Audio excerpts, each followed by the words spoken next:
Could be a little weird, guys in the room. I'm talking to both you and the camera right now, so bear with me for just a second before I get Kim Ernstrom ongoing. But I wanted to thank everybody for coming back. For those of you that are online, we are doing our Nevada Wildland Fire Service spring meeting in Reno, and we are in day 2 of it. And right now we're doing breakouts. And in the room, we've got fuels and fire planners from all of the districts across Nevada that used to be BLM districts. We also have representation from the Park Service and Fish and Wildlife Service here at this meeting. And we spent the morning talking about the transition to the Wildland Fire Service and some of the changes in authorities, specifically related to fuels and fire planning and WIFTDS. And what we're going to be doing for the next hour to hour and a half, we're kind of flexible with the schedule, is continuing to develop our depth and understanding of wildland fire decision support tools. And part of that is IFTDSS. So show of hands for the folks in the room, how many of you are users of IFTDSS? How many of you are users more than just entering FTEM? Okay, so a handful of you. So I really wanted to take the opportunity today to show what IFTDSS, what the capabilities of IFTDSS are there for both fuels planning and prescribed fire planning, but also for wildland fire modeling and decision support within WIFTDSS as well. And part of my position as fire planner for Nevada BLM / Nevada Wildland Fire Service is developing training in both WIFTDSS and fire modeling support. From our fall meeting, one of the tasks that was provided by the FMO group to me was to develop additional fire modeling training to help develop capacity and depth at the local level to start doing additional fire modeling within WIFTDSS. And for Nevada BLM, I've been a fire planner in Nevada for 10 years now, since 2015, basically. We've always had a strong spatially driven spatial fire plan from the day we were able to do it in WIFTDSS back in 2015.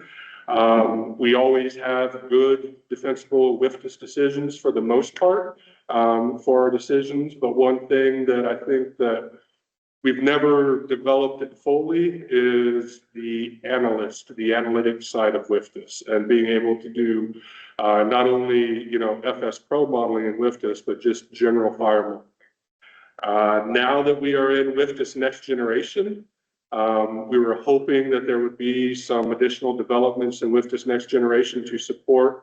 We have FS Pro modeling in WIFTDSS, so we still have our probabilistic fire modeling that we've always been used to in WIFTDSS, which is FS Pro. But again, FS Pro is a probabilistic model. It's not a deterministic model. So when we're talking to FS Pro and we're showing FS Pro probabilities, a lot of people don't understand that there's differences between that and what you would get out of a minimum travel time run, or what we used to call a near-term fire behavior.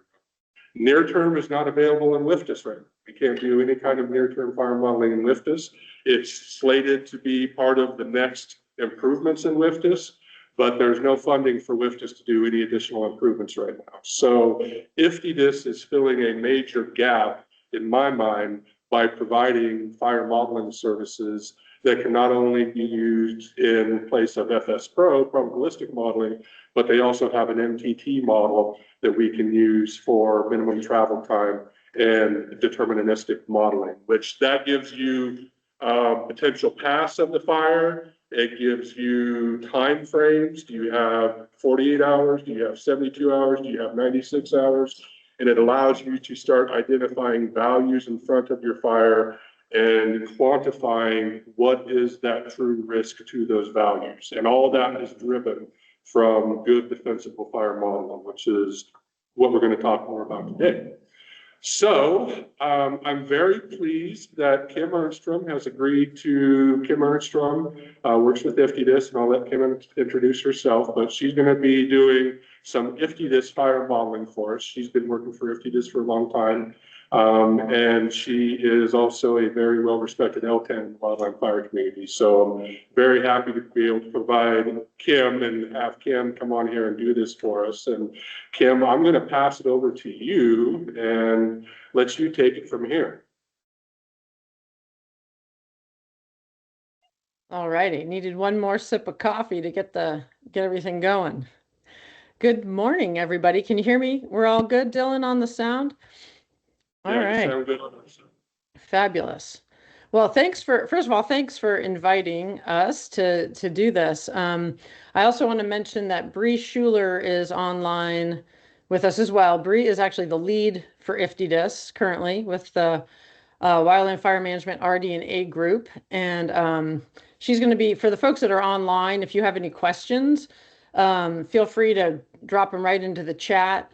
And she'll be able to, as we're going through, she can jump on some questions like that. And Dylan, if there's anything you want to throw into the chat too, Bree will be able to pick up on that if we need to slow down or back up or repeat something or whatever. I know you're in a big room, and I get that, it's not always easy to ask questions and stuff. So I'll let you guys kind of sort out how you want to do that. Feel free to interrupt me, and if we want to address something, you'll find I try to be pretty casual about these presentations, and I want folks to, kind of see what we're doing, but then, ask questions if we need to, or we can go down a few rabbit trails and stuff. There's a lot to talk about. We're not going to cover it all today by any means. This is sort of a get familiar, see what these things can do to help you. We're going to talk about prescribed fire and about some wildfire stuff. So with that, let me do the hardest part of the presentation, which is sharing my screen. Kevin, while you're switching over, I'm just going to do a bit of housekeeping here for the people here in the room. I'm going to mute the mic. If you guys want to ask a question, just raise your hand and I'll unmute the mic and then you can ask your question. But that way we can try to filter out any background noise or anything. It's all you, Kim. Sounds good. All right. Now I can see you, Dylan, too. So I'm going to try to keep your little bubble up, and I can see Bree, or Bree, if you want to shut your camera, whatever you want to do. But like I said, just you wave your hand, or I'm not sure I can see the chat. So anyway, we'll figure that out. We'll just go ahead and get rolling, and we're good at winging these things, I think, these days. So holler at me if we need to do something a little different. And yeah, without further ado, okay, I think Dylan asked how many folks had seen or used IFTDSS. It sounded like a few, and obviously some people use it for the fuels treatment effectiveness monitoring database, under your wildfire and fuels treatment interaction. So that's we know people are at least seeing some of it. But what I want to do is go through sort of the basic functions, showing you an example. I have a BLM. Tyson gave me a burn plan from Nevada, which is great. And I played around with that a little bit to show you some different ways you can use some of this spatial modeling to make the burn plans even a little bit better. I was excited to see in that burn plan that there was already IFTDSS outputs in there, which was so cool. I love it. And which I'm really glad to see that. And I can show you a few ways to sort of enhance things further using some of that spatial stuff. And then we will talk about some wildfire modeling and how IFTDSS can fit into this fire season. For a quick, let me just do a quick introduction. You don't have to read this, but I retired last August from the National Park Service after about 25 years, and was working at NIFC for the Wildland Fire Management RD&A group. Mostly working on IFTDSS and WFDSS and LTAN and fire behavior, teaching a lot of burn boss classes and fire behavior classes, 390, 490, 590 over the years. Do a lot of LTAN work, fire behavior work in the summer. So it's something I've been doing for a long time. And we're really finding IFTDSS started in about 2017 as when we first released it. And here we are, gosh, it's going to be 10 years next year, which is amazing. And we've got over 8,000, almost 9,000 users now. So I think it might catch on eventually, which is cool. So IFTDSS was originally designed for kind of pulling all these pieces of fuels treatment planning together. It's mostly for fuels. We're kind of shifting gears a little bit and adding in some of the wildfire stuff because obviously we're needing some of that support given what Dylan was saying with next gen not being able to do everything we want it to do. But this is mostly what folks are using IFTDSS for right now for CW, a lot of CWPPs, burn plans, certainly, NEPA specialist reports looking at, how you're reducing flame lengths or fire behavior for a NEPA type of project, and then risk assessments. So we're going to focus on the burn plan stuff and the wildfire stuff for this discussion, but I think it'll give you a flavor of what it can do for some of those other things. IFTDSS was built to work sort of at the project level and sort of the unit level. So project meaning like an individual project of a prescribed fire, a NEPA, analysis, all the way up to, we can do up to 3.5 million acres of analysis at a time, which is a pretty big landscape. A forest level, maybe a small park, it kind of depends, right? On what your unit looks like. But you could do an analysis over a pretty large size of a unit or maybe a subunit. We left the regional and national stuff to the folks in Missoula. We don't want to mess with that. They've got their own ways of doing those types of analysis. We really want this to be in the hands of folks in the field that are doing work and implementing work on the ground. So that's kind of where IFTDSS fits into things. Like I said, we've got almost 9,000 user accounts now, and that goes across government and non-government.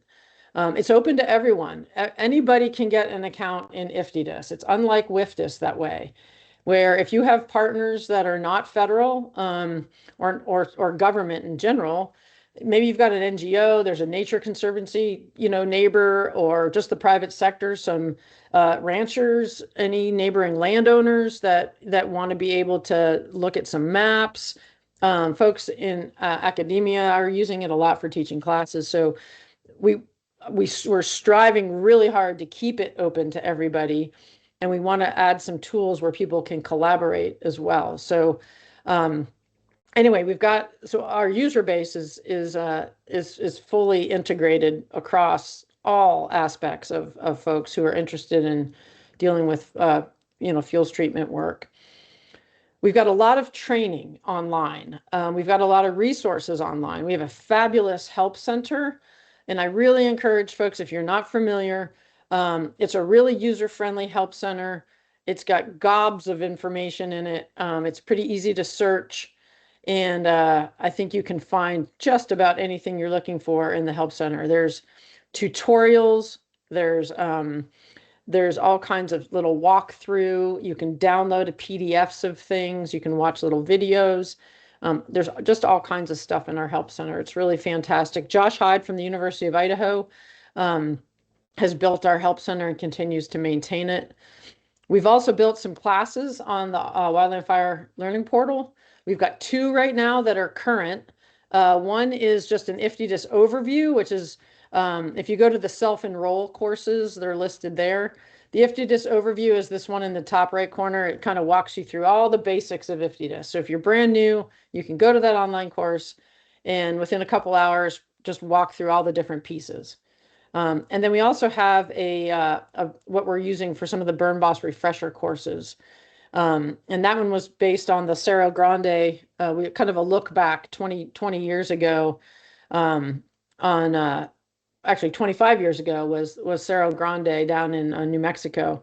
And we put together a refresher based on that escaped prescribed fire. So you can take a peek at that if you need some sort of Burn Boss refresher stuff.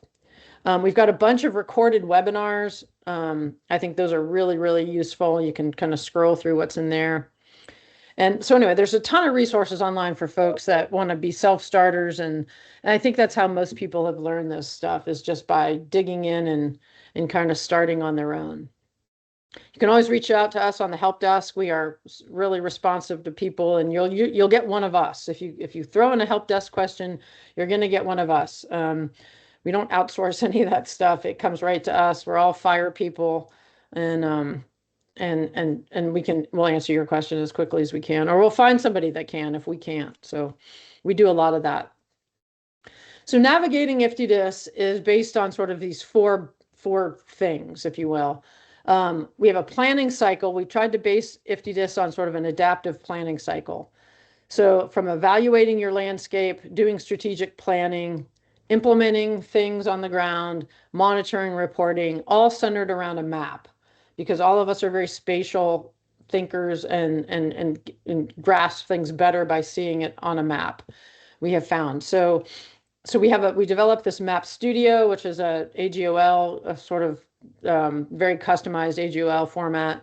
We're just about to release a brand new map that's going to be awesome, and that'll keep working with everything like it has. But so we've got our planning cycle, our map studio, our workspace where we store everything, and then our playground, which is where our fire behavior models live. And I'm going to go through all these. I'm going to show you this stuff live. We're not going to just do screenshots here. I just wanted to get this part introductory kind of out in the wild here.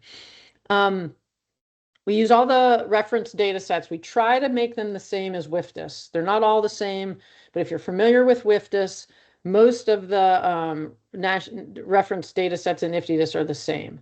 They're all sourced from services. We don't house them. They come from a service. So if stuff gets updated in the list of reference data, it's because of whoever owns that data set.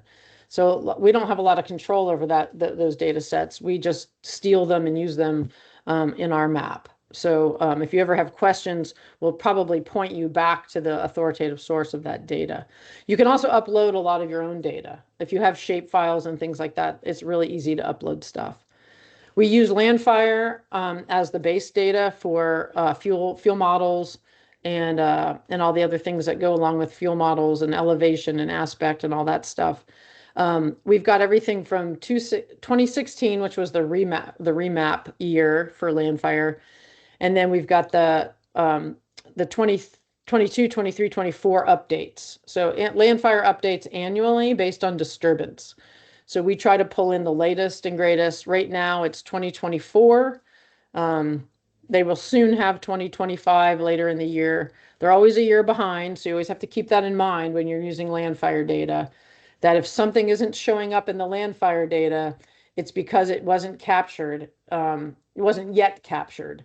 So, for example, one of the fires I'm going to show you, the Cottonwood Peak fire from last year, is not, you won't see that in the Landfire data because that happened, last summer, and it hasn't been captured in the Landfire data yet. So if you wanted to do something with the post fuel models of the Cottonwood Peak fire, you'd have to edit your landscape, and we have tools in IFTDSS to do that. So I just wanted to kind of remind everybody of how Landfire works on its update cycle. IFTDSS has the very easy way to generate reports. So anything you do in there, if you're running a fire behavior model or you want to summarize your fuel models, you can generate a report in IFTDSS. It'll give you pie charts and bar charts, little thumbnails. You can actually get the actual data in these. You can see the little data set in their upper left corner. You can download that into an Excel spreadsheet, so you can do whatever you want with the actual data. But reports are super easy.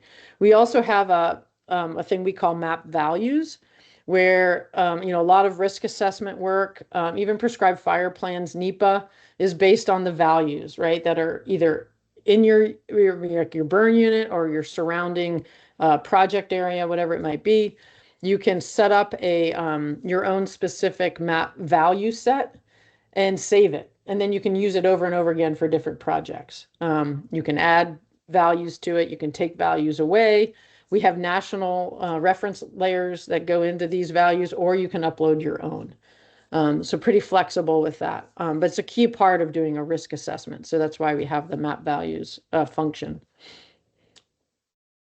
Okay, so what I'm going to do is run through a little bit on fire behavior models. I'm going to do a quick demo of some of the basic features. Then maybe we'll take a little break.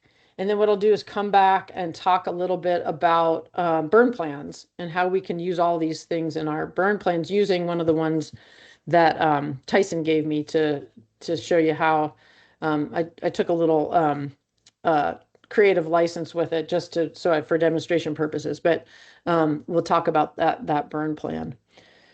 So IFTDSS has 3 fire behavior models, and Dylan touched on this a little bit. We have a basic they all come from FlamMap. So if you've heard of FlamMap, it's the desktop software that was developed through the Missoula Fire Lab.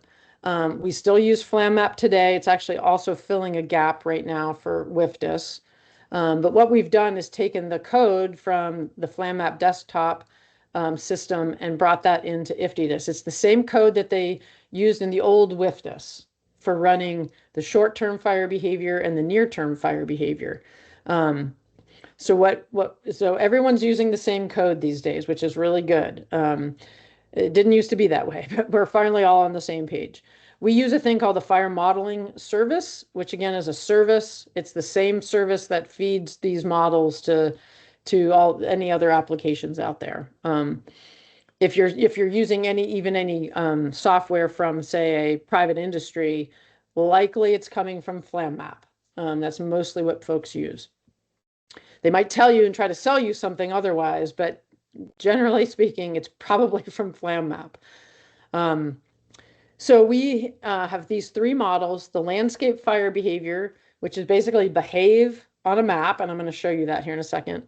The minimum travel time, which is the old short-term fire behavior from WFDS, and that shows fire spreading with a single set of weather parameters.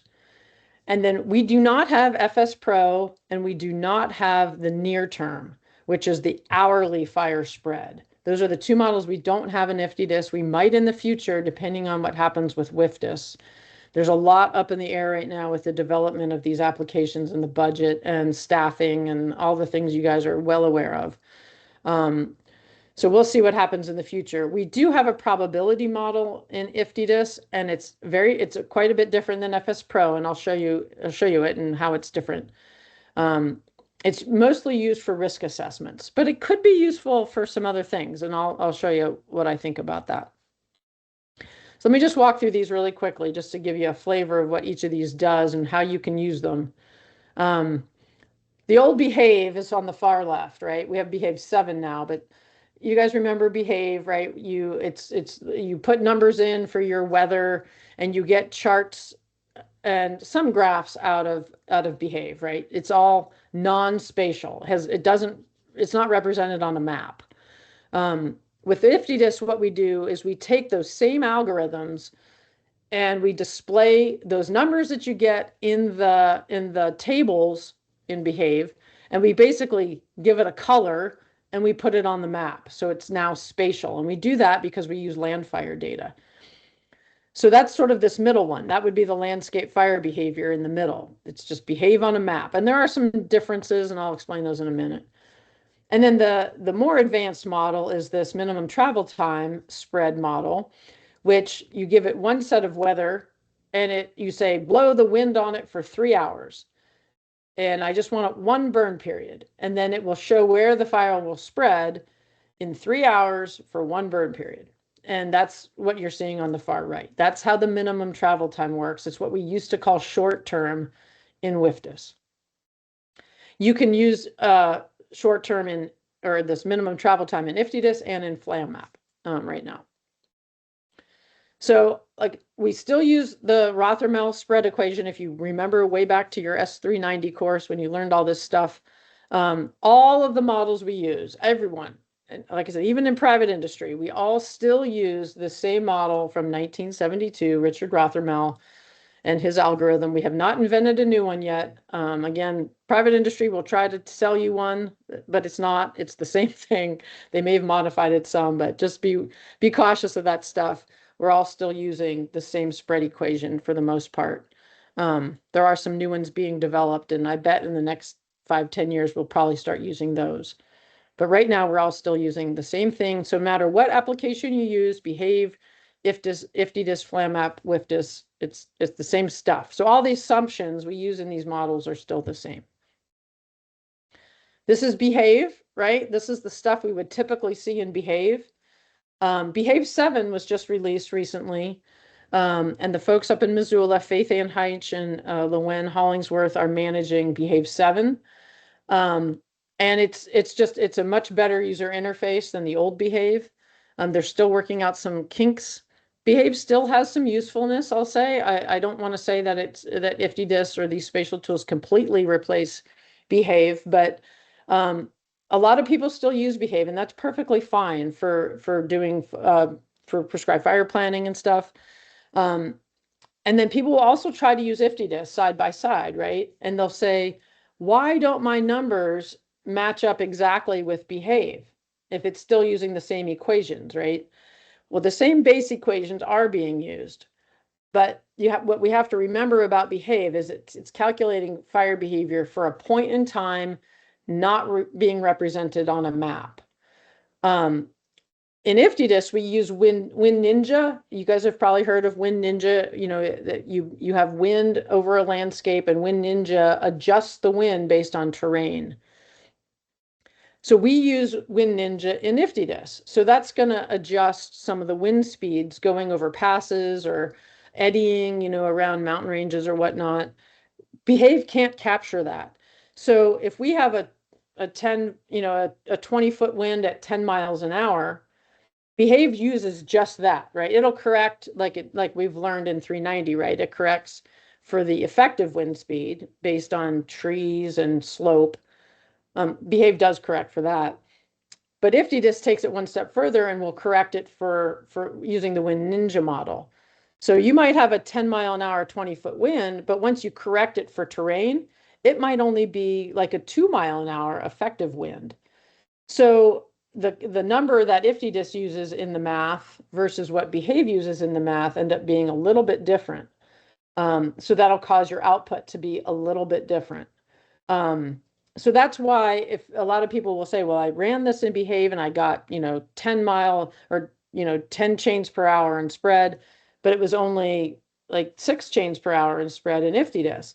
And the reason is because IFTDSS is doing a little extra math in the background to refine some of those numbers. Neither one is wrong. One's just a little bit more accurate, a little more precise. Behave doesn't do any conditioning either. IFTDSS takes into account elevation and aspect. So as you move up and down you know, a landscape or a mountain range, you know, right? Fuel moisture changes as you know, you might have higher fuel moisture at higher elevations or a different aspect. IFTDSS knows that. It takes that into account in its calculations where Behave does not. So that, again, that's another reason you might see some differences between Behave and IFTDSS. And same thing with the other spatial models. So keep that in mind. Sometimes people get a little concerned about that they're doing something wrong, and you're not. It's just the differences in the way the calculations go. Use them both. They're all still good and still valuable tools.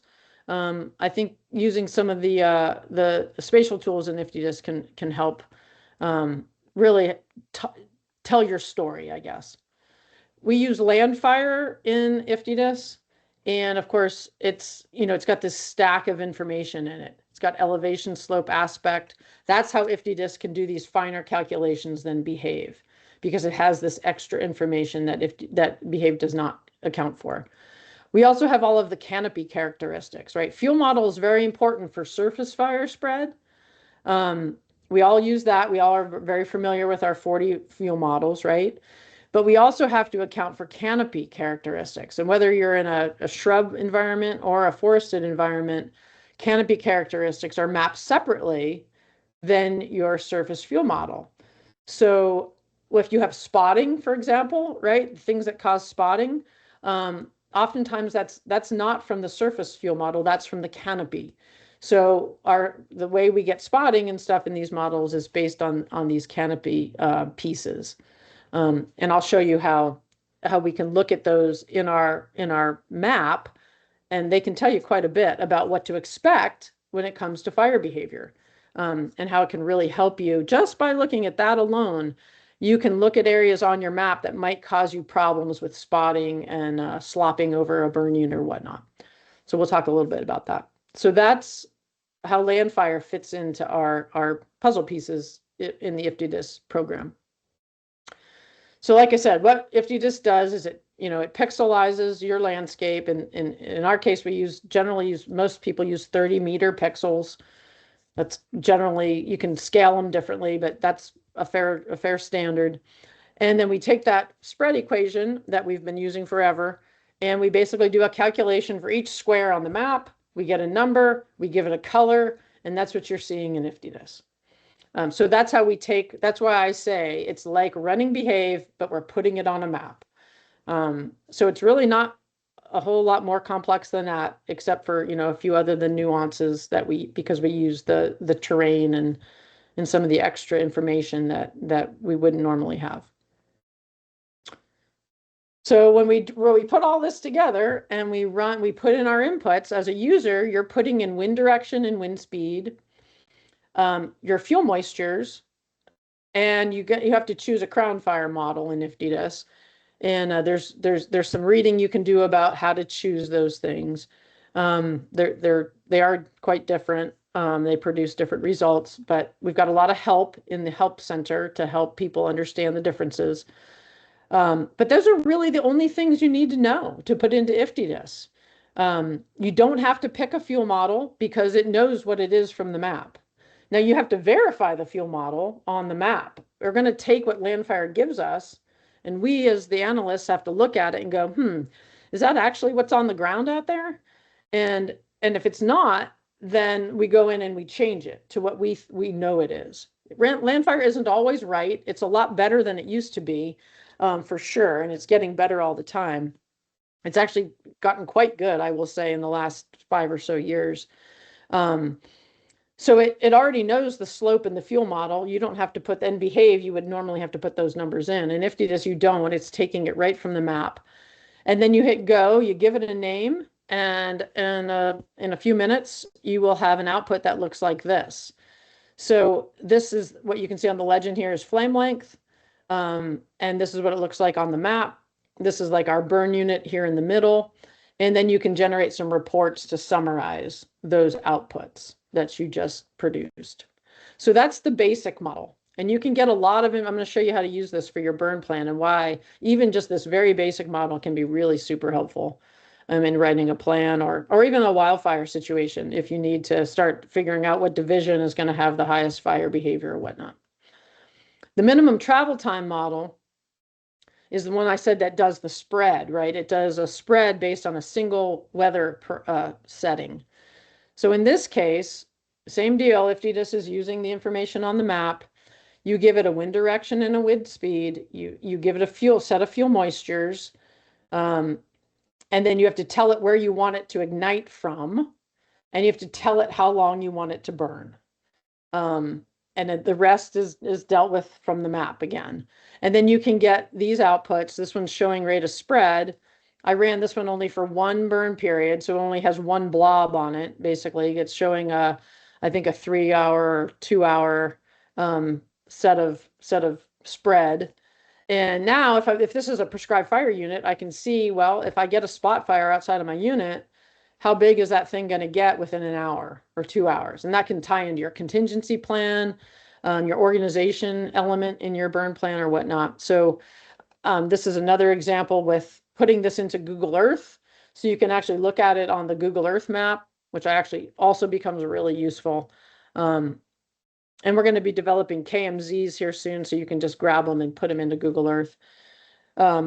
So anyway, like I said, you can see right away that this can be a really valuable tool especially for prescribed fire planning. But again, say this is a wildfire and you've got a division, this is your division, and you're about to do a burnout. Now you can start to get an idea of what happens if you lose your burnout. It'll help you with that too. And this is the probability model. Remember, I said there's 3 models in IFTDSS. The third one being a probability model, which is different than FS Pro. Basically, I'm not going to go into this one in too much detail here, but you can look at it in the help center if you'd like. Basically, what it's doing is it's calculating a probability at a pixel, whereas FS Pro calculates the probability as the fire spreads.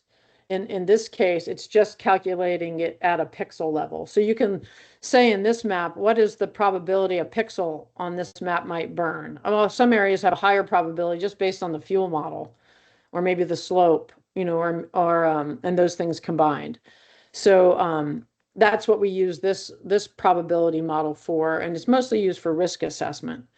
But it could be used for other things.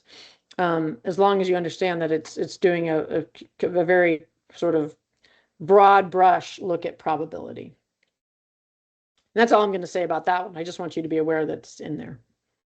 Okay, so let me switch over. We've been going for, let's see, what time did we started? About 35 minutes. Let me do about a 10-minute demo here, and then we'll take a little break. Come back, and then I'll show you how this all looks in a burn plan and talk briefly about wildfire. So I'm going to get out of here. Any questions that folks have or comments or just curiosities or whatnot? Feel free to throw out any questions you I have. think we're good in here, Kim. Good so far? Okay. Is this making sense to folks? You can nod your head. I can see you guys in the camera. Is this useful? This is like this might be a useful thing. It's not hard to learn, and I think once I show you how easy it is to use, hopefully I'll convince you further. But like I said, IFTDSS is free, so I'm not here to sell anything. I'm just here to help you understand that these tools are available, and we really want you guys to use the best tools you can, or phone a friend, right? If you've got, maybe you're not the button, and we don't expect everybody to be the button clicker. But if you need some help and you're like, hey, I saw this cool demo, and maybe I'm not the analyst guy, but I wanna just get somebody to help me with this. At least you kind of know what to ask for, right? And you can maybe get an FBAN or an LTAN or a planner. There's a lot of folks that are using this that aren't FBANs or LTANs, and they're good analysts, and I think it's just figure out who's around your neighborhood that can help. So this is the IFTDSS homepage here, and you can see there's a whole bunch of links. We tried to keep this all updated, all these blue links down here. We update this stuff pretty frequently.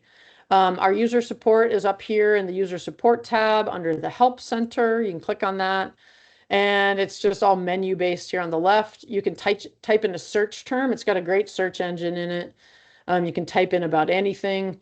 If we have any news or kind of breaking news on things that aren't working, sometimes we'll put them in here so you can figure out what's like, why isn't that working or such. So the help center is a really valuable resource. If you're brand new to this stuff, getting started will get everybody started, and walk you through. So here's some tutorials, the courses, and we'll just really help. Just use the help center. It's going to be a great resource for you. Okay, so once I log in, it's going to look like this. I've already logged in, so I don't have to mess with. It's through FAMOFF, so your PIV card will get you into IFTDSS pretty easily. So here's our planning cycle, like I originally talked about. Landscape evaluation. You can click on these different, we call them like little petals, sort of around the circle, and then the map studio in the middle. What we like to do is, if we go to the cycle, which is up here, so you navigate across the top, we've got our cycle, and you can see each time you click on one of these, this is landscape, all these cards become available to use. Strategic planning opens up a whole new set of cards for you. And you can see some of these under development. They'll be coming in the future. You can, and anyone who's done, obviously has done FTEM. This is where FTEM lives. We also have access now through the FFI Data Depot. So anyway, that's how you kind of work your way around there. The map studio, and you can click on the circle. It'll take you right to the map. That's the basic ways to navigate those pieces. We have a workspace, and that's where all your files live. So anything you generate lives in the workspace. And what we've got, I've got a good, you can see I'm like way over my storage limit. They generously let me have more storage than we actually, it's a secret, but it might say you're getting close to capacity, but you'll probably be okay. Don't worry about it if you are. You can just ask forgiveness, and they probably won't delete anything on you. But you can sort through all the different things with this filter. So if I wanted to just look at the landscapes I generated, I can click on that, and I'm just going to see landscapes. You'll see if you start using this, you generate a gazillion files. So having a good file naming structure and sort of folders, and we've got a whole bunch of folders. You can add folders here at the bottom, and everybody can live in a folder. So I built a folder for today, the BLM 2026 Fuels and Ops meeting, and you can see these are the 3 landscapes that I've developed so far. I could go up here and look at my map. These are all the model outputs I ran over the last few days, putting some of this stuff together. I can look at my map bookmarks. We have a way to bookmark a map. So you set your map up the way you like it, and then you can make a bookmark so you don't have to keep adding your same layers back and forth. You just go right to your bookmark. Anyway, anything, all the reports I've generated are in here. So it's really easy to use the workspace and find the stuff. Anything you click on in the workspace or hover over, it'll show up in the right-hand side and it'll give you all the basic information about it. So if you've got a model output and I ran this basic fire behavior and I wanted to see what my inputs were, I can just hover over it or click on it and it'll give me, here's my fuel moistures. Here's the wind speed I used. So there's a lot of information on this page without even having to look at it on the map. You can just go here and remind yourself what you did. So that's how the workspace works. The playground is the place we run our fire behavior models. You click on that, you select your model, you've got 3 choices, and then you can set that model up just like you would, like I said, if you're more familiar with Behave. You click on that model, you say create run. We made this so you can split the map, so you can either just look at your inputs and you use these little drop down boxes. This is where I'd add my wind speed, or this little thing in the corner, you can click this and it'll split the map so I can have the map on the left and my inputs on the right. And that way, when I'm entering numbers, I can kind of helps me for me, looking at the map always helps me make sure I'm doing what I want to do. So running a basic fire behavior model, it's really as simple as, actually, let me back up. Before I do that, let me go back to show you how to create a landscape first. I'm getting ahead of myself. So anyway, that's the playground. So if I'm ready to actually do some work in here and I have a project, I can start at the cycle. If you don't know where to start, always start at the top at landscape evaluation. And the first thing you always need to do is to create a landscape. So I'm going to create a landscape. We're hooked up to Landfire. So I'm going to zoom over here to Nevada, which is where I did some of these projects. And say I got the burn unit boundaries for this burn plan that Tyson gave me. So I'm going to upload that shape file. I'm going to go find that shape file and I put it in here and it's under this. It's this, you guys might, I don't know, some of you might be familiar. It's this Basque Henry burn plan over there south of Ely. So I grabbed I made myself a nice little zip file of the burn units. And it has to be a zip file, kind of like WFDS. You zip your shape file together. So there it is. I'm just going to say open. And it's going to go get that shape file, upload it to the map. You're going to give it a name and you're going to tell it where to live in your folders. You can create a new folder if you want. I encourage everybody to build folders and name things very specifically because, like you said, you end up with a lot of stuff. And you say save and add to map. And it's going to go ahead and upload that thing and stick it on your map for you. And that's the base. Once you have that, then you can do all kinds of stuff. So I'm going to just go ahead and turn that off because I already have one of these. This is going to pull the lasagna out of the oven here. And let's see, show you I'm going to make a the easiest way to make a landscape is to just give it a name. Once I've uploaded my shape file, I can grab where are you? There it is.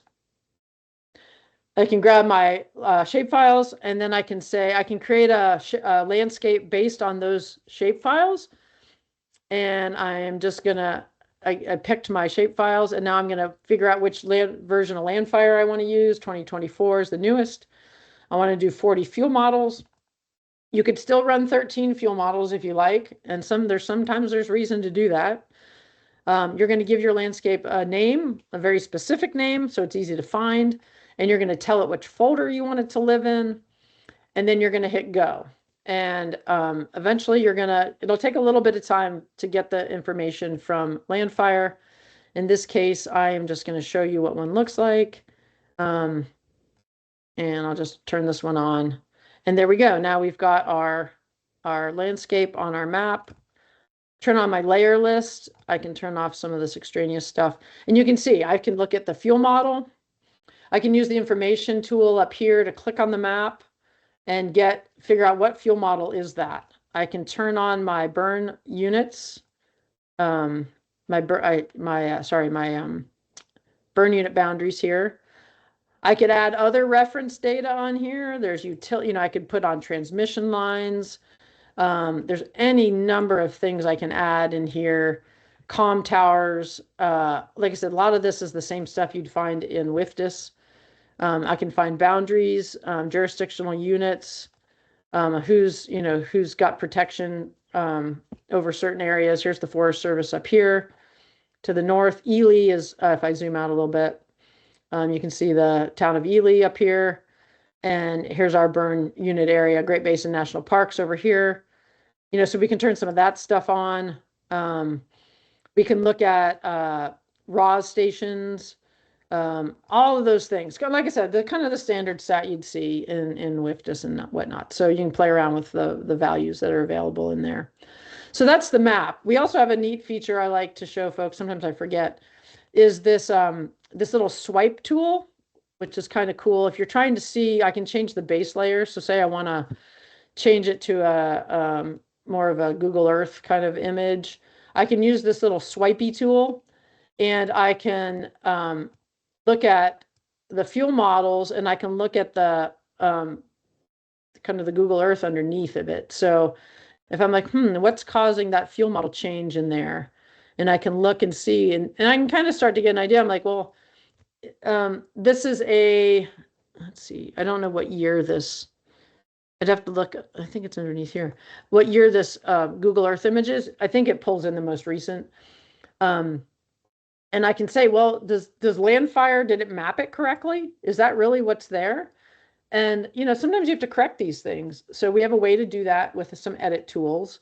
And you can change one fuel model to another to say, that's not a shrub layer. We actually did a mechanical treatment. It's more of a grass layer in there now. And you can change your shrub to grass or whatever you need to do. We've got a lot of instructions in the help to show you how to change fuel models. So I encourage folks to look at that. But this is a great tool to kind of get an idea of what's on your landscape and if it really matches what Landfire is telling you, or your fire behavior. You might get a fire behavior output, and you want to look at that and see if it's like, what's causing those high flame lengths?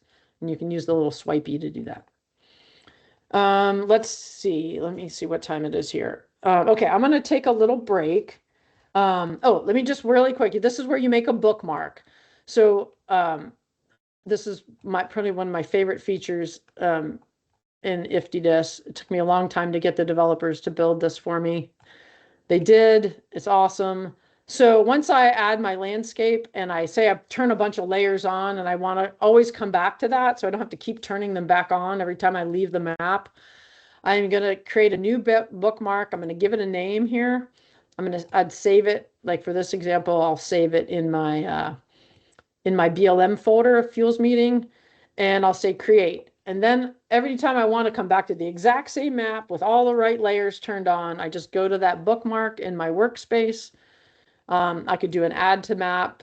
I have a nice bookmark I built for this. There it is. Whoops. And that bookmark that I built will turn on here in a second. I think there it goes. So this is the bookmark I built for this because I didn't want to have to keep turning the layers all on and off all the time. So I just click that, and now I've got all kinds of cool information on here that I had saved earlier. I've got RAW stations. I've got fuels treatments from last year. I've got my Landfire data. I've got urban interface, which is the light yellow. I've got high value structures. So anyway, I got lots of good stuff on here that I pulled from the reference data and now saved it so I can just go to it easily. All right, let's go ahead and take, is 5 minutes good? Everyone stretch, grab a drink, cup of coffee, whatever you need to do. Let's come back at, what do you say, 10:25? Is that enough time? You guys need a little longer? I'm good either way, so. Yeah, that works good for us, Kim.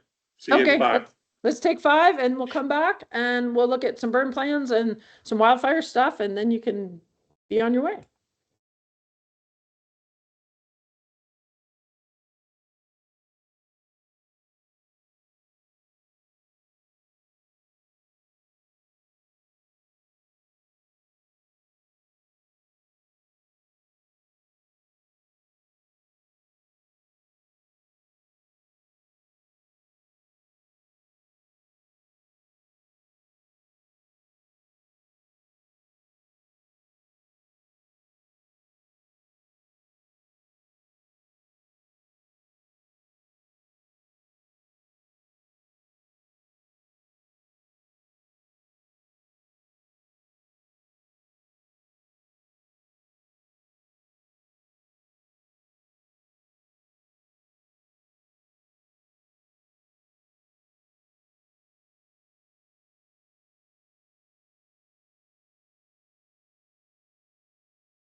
All right, Kim, we got folks kind of filtering back in, so feel free to start whenever you're ready.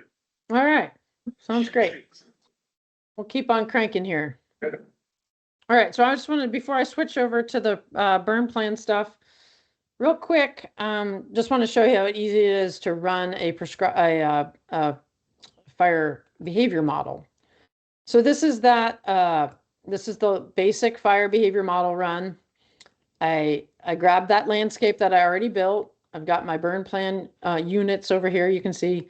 So just like I would put numbers into behave, this is what I do. I say wind speed, say I want a 10-mile, these are 20-foot winds. If you're not sure what this stuff is, you can click on the little blue question mark. It'll give you a pop-up and you can read quickly about what that is. If you need more information, you can click on more information. It'll take you to the help center and then you can learn a lot more about what that's about. So that's how the little pop-ups work. They're really, really helpful. So I put in my wind speed. Say I want a westerly wind, so I'll say 270 is my wind direction. This is where I choose my crown fire inputs. Either I'm using the Scott and Reinhardt or the Finney model. And again, you can read about that stuff if you don't know what that is. Click on the crown fire little question mark. It'll help you understand that. I'm going to put in some fuel moistures. So I just put in some, some numbers that maybe I pulled it right from the burn plan. In this case, I did like a low, a middle, and a high end of our prescription. So I'm just going to stick numbers in here. 4, 6, 8, 60, and 90. That was what I'm going to use for my 5 fuel moistures. I can decide to use conditioning, which is the thing that adjusts it for elevation and slope and aspect, or I can choose not to. And just see what I get initially. And you can read about what that is. And I'm going to give it a name. It's here at the bottom. I'll just give it the test run number 1 and save it and hit run. And then I'm going to let it go crank away for a minute.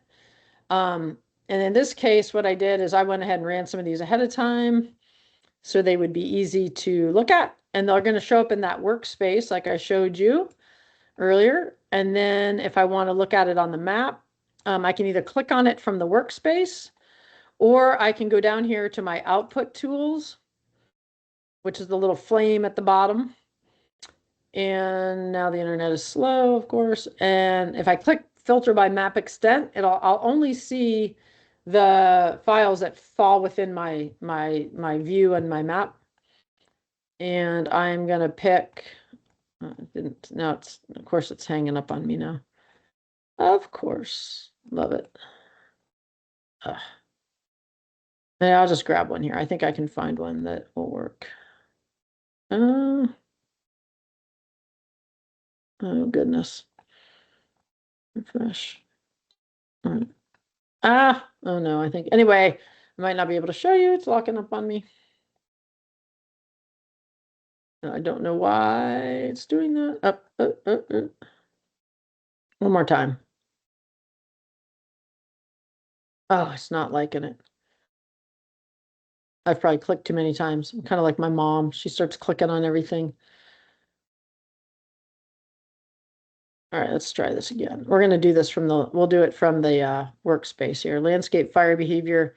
Okay, here we go. Here, so let's say this was the low end of our prescription. We'll say view on map. It's another way to do it. And it'll zoom us right in there.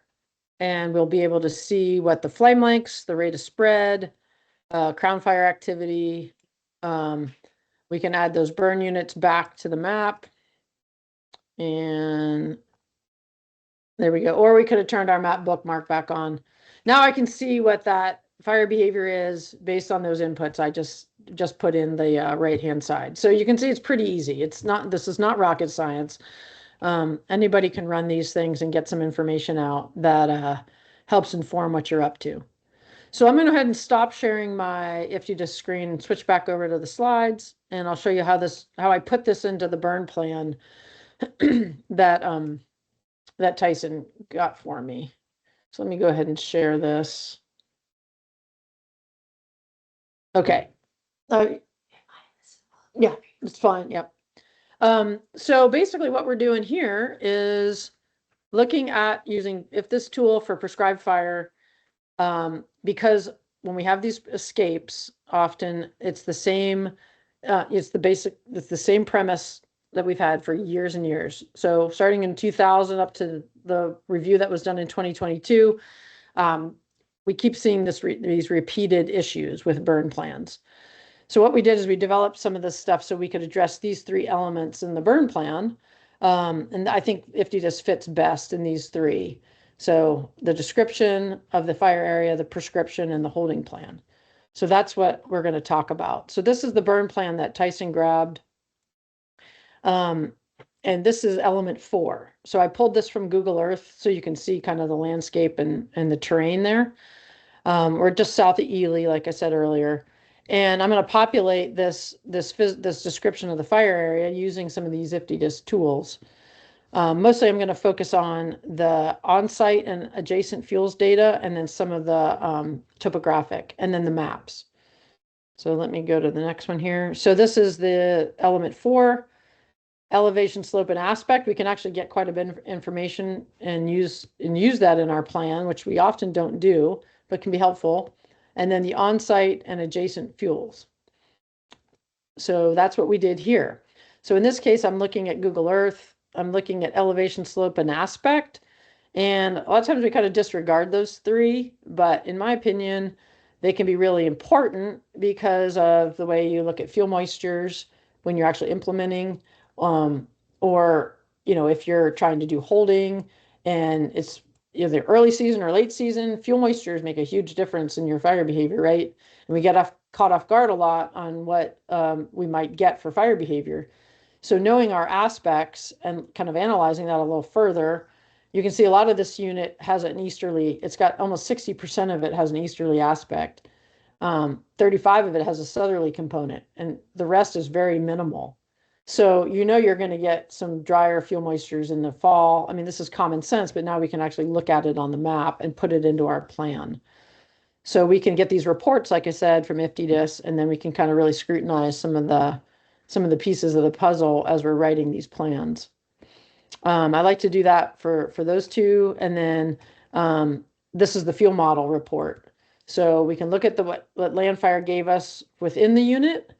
A lot of it's shrub, right? And this was what was written in the plan, which is, they spot on. They used IFTDSS to get this information, which was great. So this is all the on-site data, but you can see displaying this spatially like this is a lot more informative than just looking at the percentages. So I really like to add these into my plans. And then this is outside of the unit. And this is always a little tricky. We have if you look in the help, we actually developed, this is a kind of a WAG on how to do this. We're going to hopefully develop a buffer tool. Right now, what I did is I drew this funky little polygon with like a half-mile buffer. And I just wanted to see what were the fuels a half mile along the edge of the unit. Because sometimes it's deceiving if you look at the whole landscape. So I sort of chopped it out. And like I said, there's instructions in the Help Center on how to draw this thing. If you just type buffer into the search tool in the Help Center, you'll find the instructions. So we have this table. This is traditionally what we do, right? Is we have a table and we say what's where for our adjacent fuels. Well, this literally breaks it down. So you can see the west side of this unit has a lot more grass, GS2 here, which is obviously going to affect your holding plans and things. Whereas on the east side, not only going to have lower fuel moistures because most of this has a easterly aspect, it might dry out faster than say some of the north end. You'll have to know your terrain and your elevations and stuff for that kind of thing, but you can definitely try to dig into that a bit more. This is like a 30,000 acre, 20,000 acre unit. So I'm imagining this is broken into smaller pieces for burning. So you could break those smaller subunits out as well. This is more for that bigger kind of programmatic plan, but it gives you a good idea for just getting started. So that's how you do. And then what we do is if this is what your normal plan would look like, a lot of text, a lot of tables, which is fine. It's all the information is here. But if we add in some of these images and charts and graphs and stuff, it makes the burn plan much more readable. And if you're sending this to a technical reviewer, if I'm the technical reviewer and I'm not familiar with the area, I am going to be able to give you a lot better feedback if I have this information right in the plan. A lot of people stick this stuff in the appendix, which is fine. It's included and that's required. But if I can embed some of this right within the text and really help illustrate some of these things I have in the meat of the plan, it'll, like I said, I think you'll get a lot better feedback on it. And I think you can tease out some things that'll really help in the implementation part. So I really encourage people to put pictures and some of these charts and graphs and stuff in here to really show, and it saves you a lot of writing. That's the biggest piece, right? Picture's worth 1,000 words. In this case, it literally is. You won't have to write so much if you start using some of these images. And suggest this. If you're a technical reviewer, I would suggest this to some of the folks you're looking at their plans. As far as a prescription, actually, I'm going to whiz through the prescription really quick. The prescription is kind of the same idea, right? We look at what's in the actual prescription, and then we want to break it down and look at it visually. And IFTDSS gives us a way to do that. So we can run fire behavior based on the low, the moderate, the high end of our prescription. And then we can look at it side by side and then and this basically all I did in here, and I know it's really small on the screen, but all I did here is adjust the fuel moistures. I didn't adjust anything else. I left the winds all the same. I just changed fuel moisture. And I can see what that does to the fire behavior. In this case, this is rate of spread. So it really gives you a way to really tease out what's really affecting your fire behavior on your particular landscape. And in the same way, you could take that and drop it into your prescription in your plan. And not only do you have your table and your actual numbers, but now I can visualize it and I can talk to resource specialists or whatnot. It really gives you a way to make that plan, really enhance the plan for review and such. For holding, we learned a lot from the 2022 the Forest Service National Review. I think their biggest bonus was adding this critical weather step-up stuff at the bottom. This is part D that was added into their template. I would recommend everybody put that in, and then you can use IFTDSS to help inform some of that. So in our holding plan, right, we're always looking for critical holding points. So what I did here, same units, is I ran that rate of spread for the whole area. And then I basically looked at, places like where could the fire squirt through? So this is rate of spread on the map. And you can see the green is a lot lower rate of spread and the orange and yellow is a lot higher. So where are places, if I had a west wind and I was burning off a subunit on this east side, where might it squirt through and cause me problems? So I tried to identify those on the map, and those can become my critical holding points. You could do this for subunits too within the larger unit. We've got the Forest Service boundary up here, and it's squirting across into the Forest Service. It might not be super popular, so maybe I want to enhance my holding on this north end. So anyway, this gives me a way to actually look at it. So that's rate of spread. This is flame length. Where am I going to have spotting issues? I can look at flame length, just simply flame length down here, and that's going to give me an idea for holding. And again, taking these pieces and dropping them into my burn plan. Now I'm writing my burn plan, my critical holding section, but then I can also drop in a couple images. And now if I'm a holding boss and I'm coming to help on this and I'm not familiar, it very quickly gives me a way to understand, what's on that map and what do I need to pay attention to. I also put in here, and I'll talk about this here in a second for the wildfire stuff, but this is the let's see if I can zoom in on this a little bit. I don't know if I can. There we go. Hopefully that helped. This is the potential control locations, PCL. You guys may have seen this in the RMA dashboard. We have these same layers in IFTDSS, and you can look at these on the map. So this is our burn unit. I'm looking at potential control locations, right? And for the most part in this area, because of the nature of the fuels, the roads are really your only potential control locations. So for holding, this can be a really great resource for holding. I really encourage people to use this, and it helps, again, tell the story of how you're going to implement these things on the ground. So that's PCL, potential control locations. And then this is the suppression difficulty index, which is the other one that we see in the RMA dashboard. And now it might have, the control locations might be somewhat sparse up here, but the suppression difficulty you can see on the east side is a lot lower in the blue because that's a different fuel type. it's flatter, it's easier to access.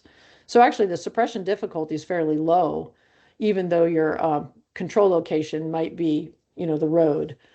Chances are you could catch spots and stuff on this end because of the difference in terrain, and this index helps you kind of identify that. Whereas on the south end, you can see the suppression difficulty is quite high. So if I'm going to do some burning on this part of it, I might need to think about the resources I need and the organization I need to deal with that south end.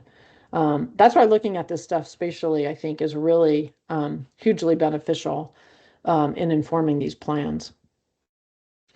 I'm going to skip through this part, but this is looking at spot fires. I think I showed you this a little earlier on where you can put a spot fire and game out how that might look if you get a wind event or a drop in RH or something you didn't expect. And then we can game those things out using that minimum travel time. Where might the spot fire go after, 2 hours of spread? So that's just some different ways to do that. So that's sort of the burn plan. So that's kind of how I look at these. I take a burn plan. I think about where can the spatial stuff enhance what I've already written and really give a story and a picture to some of the text I have. So that's the burn plan side. So I've kind of thrown some of this in as we've been talking, but the wildfire modeling part, we can switch gears to wildfires and think of the same tools, right, for wildfire, just like we did in WFTDS. In this case, I'm looking at the Cottonwood Peak fire from last year, and I just gamed out a minimum travel time, what on this northeast side in a 3-day kind of consistent weather over those 3 days, how big might the fire get? So that's what we did. This is minimum travel time. I tell it what the fuel moistures are, the wind speeds, wind direction, and I say, give me 3 burn periods of 6 hours apiece. And then it basically grows the fire and I can see where it's going to go. So what I want to emphasize about using IFTDSS for wildfire modeling is WFTDS is still the authoritative source for wildfires, right? We still have to do a decision and we still have to do it in WFTDS. But IFTDSS can provide the modeling pieces, and so can FlamMap. There's no direct connection right now. Like I can't run it in IFTDSS and it magically appears in WFTDS. That's not there yet. They are trying to build a service this summer, and I don't know if it'll be done in time, but so it'll be easier to take the outputs from IFTDSS and make them available to pull into WFTDS. It won't be automated, but it'll make it easier for folks to do that. Right now, what I would do is I would take a screen capture like I have here on the left, and I would upload it into the decision for WFTDS. And I'll show you some stuff here in a second where I would put those things. So just like you would upload an image maybe for WFTDS, it's the same thing as doing this. It's just a screenshot. You're going to have to put a caption with it and then put it into the WFTDS decision. So I just want people to be clear on that the IFTDSS is not authoritative for decisions. We're just taking the models and putting it into WFTDS. But you can get landscapes from IFTDSS and use them in FlamMap, which is pretty convenient. Certainly using the map and viewing some of those SDI and PCL layers is really great. You can look at RAS stations. You can pull up Meso West directly from the RAS station. We do have the VIIRS infrared heat detections now. That's all in IFTDSS available to look at. And we're going to have KMZs where you can download any of these things and put them into WFTDSS, into Google Earth to use. So that's how IFTDSS is going to be available this summer for fire modeling. So that's kind of what this is showing you, that IFTDSS can dump things. You can take them from IFTDSS, put them into WFTDSS. You kind of have to do it manually. WFTDSS is the only place to run FS Pro, and it's the only place to publish a decision. So we're still doing that over here in WFTDSS. But IFTDSS and FlamMap, the desktop version of some of this software, can generate these fire behavior outputs. And that's what a lot of FBANs and LTANs are using. If you're asking for help, that's probably what they'll use. If you're not doing it yourself, that's what they're going to use to put some of this stuff into WFTDSS. This is some of the modeling. I just threw Cottonwood Peak in here into IFTDSS, and I just wanted to look at that basic landscape fire behavior again. So say I'm a division soup or, ops person, and I'm trying to get an idea of just rate of spread around this whole area. So this is what my fire perimeter is now. This will instantly show you where you might have rate of spread problems. You can see the 20 to 50 is most of this orange on here. This layer over here is the Humboldt-Toyabe boundary. So you can see it's starting to spread into the forest. We've got Tuscarora is the little town down here on the south. So you can see if you're trying to protect this town, you can see some of the rates of spread down here in this pink orange color. It just gives you a very visual, instant idea of where there might be problems. So you don't even have to go any further analysis than that. You can see here, this is the fuel moistures that I used. So say you get a little, uptick in moisture and it kind of slows things down. You could rerun this with those new fuel moistures and then see where things are going to settle down, maybe where you have opportunities to put some more line in. So I think you can use these really basic runs for stuff like that. This would be flame length. Again, it's going to show you where you're going to have higher flame lengths. And again, going into this little town down here, this is where you're might have spotting. If you have a northwest wind, you might get spotting down here going into the community. That's going to cause issues. So, again, just really quickly, you can get a really broad idea of where the big picture pieces might be problems, or might be easier. You might have a lot easier or way to go down here. Some of the greens, lower flame lengths. Maybe those are opportunities to make some headway on getting some line in. So I think those are this is all in IFTDSS, and I think this, just like I showed you before on running it for prescribed fire, it's really simple to set the map up, put in your fuel moistures and your wind speeds, and get these outputs. This is that minimum travel time again, showing you how the fire can move off to the northeast. And then this was an example of how fast would the fire move into that little town of Tuscarora if I had these weather conditions over here. So this was a 3-hour burn period for 3 burn periods over, and this is the fuel moistures that I was using with a 15-mile-an-hour wind out of the northeast. So you can game all these things out to see how much time do you have. Do we need to set an evacuation zone or get the, spool up the county sheriff or whatnot. So this will give you some rough estimates. They're models. Take them and generalize them a bit, but at least it's somewhat informative and give you a ballpark if you're new to the fire or whatever. With WFDS, if you take all these things after you run this stuff, this is the relative risk part of WFDS. And this is probably the best place to put some of these model outputs in your hazards, maybe in your probability area. So in WFDS, you use these little drop downs, and when you're writing your decision, you can see in this one, they put an FS Pro run in here. You could take those images from IFTDSS and drop them into these pieces of the decision. So for now, it's a little clunky, little manual, but that's what we've got going into fire season this year. Hopefully they'll get that service set up. And when they do, they'll probably explain some of that on the GA editor calls to help people understand how to do it. I haven't heard yet how that's going to work. And then this was just some of the PCL for the Cottonwood Peak, potential control locations, suppression difficulty, same layers. Again, you can use IFTDSS to look at these. And that's pretty much what I wanted to go through, is just sort of walking you through how to use this for prescribed fire, wildfire, what's available. Now at least you're aware, or if you're one of the people who's going to be doing the analysis, maybe you know where to get started now. Or if you're more on the management side and you just need to get some of these outputs, you know what to ask for. So those are sort of the capabilities. I'm going to turn it over to Bree Schuler really quick, so she can talk about what's coming, because we're continuing to build as much as we can into IFTDSS, as long as they give us money and people to do it. So go for it, Bree. Yeah, thanks, Kim. Can you hear me okay? Yeah, gotcha. Yeah, so we've got some exciting things coming up soon, actually. We're going to be releasing a brand new mapping platform, and it might not mean a lot to the users because a lot of it is more of like a maintenance that we have to do to continue to keep IFTDSS operating on the best and the most stable systems. So we use an Esri mapping platform, and the platform that we originally built IFTDSS on is actually expiring and won't be supported by Esri soon. And so we just upgraded and we'll be hoping to release that into our production environment come June-ish. We are going to be looking, this is a plug, we're going to be looking for some folks to do some beta testing for us of that.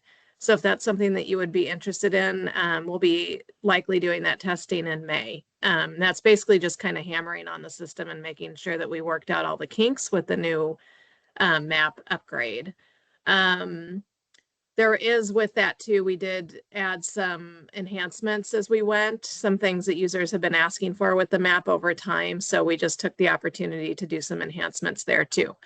We're also, Kim had mentioned KML, KMZ output. So we're going to be trying to squeeze this functionality in by June. So folks that are using the system for fire season can download model outputs and view those in Google Earth as they're supporting wildfires this summer. Another really exciting thing that's been in the hopper for a long time that we're finally getting off the ground is that we are looking to release, again, hopefully this summer, June, July, possibly FTEM mobile app. So those of you that do fuel treatment effectiveness monitoring for your units, we are going to be releasing a survey 123 type system for FTEM, so you can use your mobile device to collect that monitoring data in the field, and then it would update the system automatically when you come back in and connect to Wi-Fi. So we're also very excited about that. And then in terms of our tech transfer efforts, and Kim has been helping with some of this along the way, but we are going to be wrapping up an IFTDSS for NEPA course that will be on the Wildfire Learning Portal. And so that'll be a self-led course that uses some of our existing training materials in our help center, but then kind of beefs up a program that would walk a person through on how to use the system and the different pieces of the system you can use to do, say, an effects analysis for NEPA documentation. So that's coming. Also looking at a June, July release of that. In terms of things that we're going to start building this summer that we're hoping to release either at the end of this year or into 2027, we've started doing some design with Duncan Lutz, who worked with the Missoula Fire Science Lab on integrating spatial FOFM, so some effects modeling into IFTDSS. So the first step of that will be building a consumption and emissions module into the system that can help folks with their prescribed burn planning. Also could be used for other things such as NEPA, but that will be consumption and emissions outputs will come first. And then we will be adding the tree mortality part of spatial FOFM after that. So that one, tree mortality will definitely be into 2027, but keeping fingers crossed that we might be able to get consumption and emissions in the system before the end of the calendar year. And so again, that'll allow users to create reports with some maps. So you actually be able to map emissions, say if that's something that interests you, to include in your burn plans or your NEPA documentation. And then we're also working on a quantitative wildfire risk assessment course that will also go in the learning portal along with some other material, again, that we've already got in our help center, but we really want to beef up some of the QWRA learning that we've got, especially when it comes to interpretation and how to use something like ENVC, for example, for those of you that are familiar with risk outputs. So that's another thing that we've got in the hopper that we're hoping to have available for folks either the end of this year into 2027. So lots of exciting things still coming with IFTDSS. Thanks, Kim. Yeah, thanks everyone. Well, that's pretty much what we got for you. I guess we took most of our time, and I don't know, Dylan, anything you want to ask or anybody else in the room? I know that was a ton of information. We are available anytime with help desk. If you want to shoot us a question, you can find us. I'm on FireNet, Kim_instrument FireNet, and Breeze USDA. So please don't hesitate to holler at us if you have questions and stuff. And you can always just send a ticket to the help desk and we'll help you that way too. No, awesome. Thank you, Kim. And I'm gonna, real quick, if there are any questions, we got time for maybe one question. Otherwise, I'd please ask you to follow up with either myself or Kim after this meeting. And Kim, we definitely appreciate the help from you and the IFTDSS folks. Appreciation from Nevada BLM, Nevada Wildland Fire Service, and all of us here in the room as well. So, and the Great Basin Strategic Fire Planning Committee. So Yeah, for any of you folks that participated, thank you for your participation. Hopefully you find this beneficial in your preseason with this preparedness. So yeah, I don't have anything else, Kim. Definitely appreciate everything that you put into this and appreciate the time. I learned a lot. thanks. Yeah, hopefully you guys can, you know, hit us up if you need any other, and I imagine we're gonna see everybody this summer because it's gonna be a doozy. And as long as you're okay with it, Kim, I do plan on posting this to YouTube as well. So I'll get the Please video do. processed. Absolutely, make yeah. it Thank you available for to doing everybody, that. yeah. And yeah, we'll probably list it in our webinars section as well. So thank you for doing that. And yeah, spread the word. Hopefully we can help Awesome. everybody. Thanks a ton. Great. Well, thank you. We appreciate it. Thanks, Kim. Yeah, see y'all soon.